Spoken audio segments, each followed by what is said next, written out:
ஒரு ஊருக்கு புதுசா ஒரு துறவி வந்து தங்கி இருந்தாரு.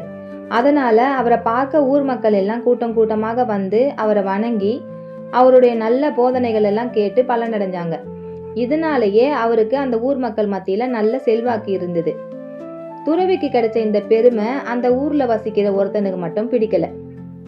புதுசா வந்த இந்த துறவிக்கு இவ்வளோ நல்ல பேரா, ஏதாச்சும் செஞ்சு ஊர் மக்கள் இந்த ஆள் மேல வச்சிருக்க நல்ல எண்ணத்தை மாத்தணும் அப்படின்னு யோசிச்சான். இந்த மாதிரி மனசுல நினைச்ச அவன் ஒரு பட்டாம்பூச்சியை பிடிச்சு தன்னோட உள்ளங்கையில ஒளிச்சு வச்சுக்கிறான்.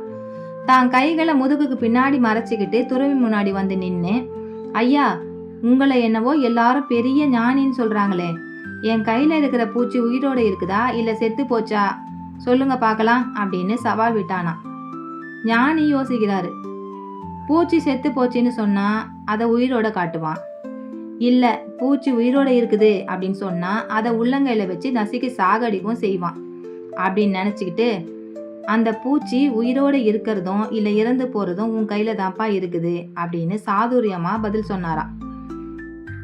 துறவியோட இந்த பதில கொஞ்சமும் எதிர்பார்க்காத அந்த மனுஷன் தடுமாறி போயிட்டான். அவனால மேற்கொண்டு எதுவும் பேச முடியல. அதனால வெட்கத்துல தலையை குனிஞ்சுக்கிட்டே திரும்பி போயிட்டான். அந்த துறவி போல நாமும் பல நேரங்கள்ல சூழ்நிலை கைதிகளா தடுமாற நிலை ஏற்பட்டாலும் அவற்றை சாதுரியமா சமாளிச்சு சரிவுகளை சரி செய்துக்கணும். அப்பதான் நம்முடைய வாழ்க்கைக்கு நாம சொந்தக்காரங்களா இருக்க முடியும்.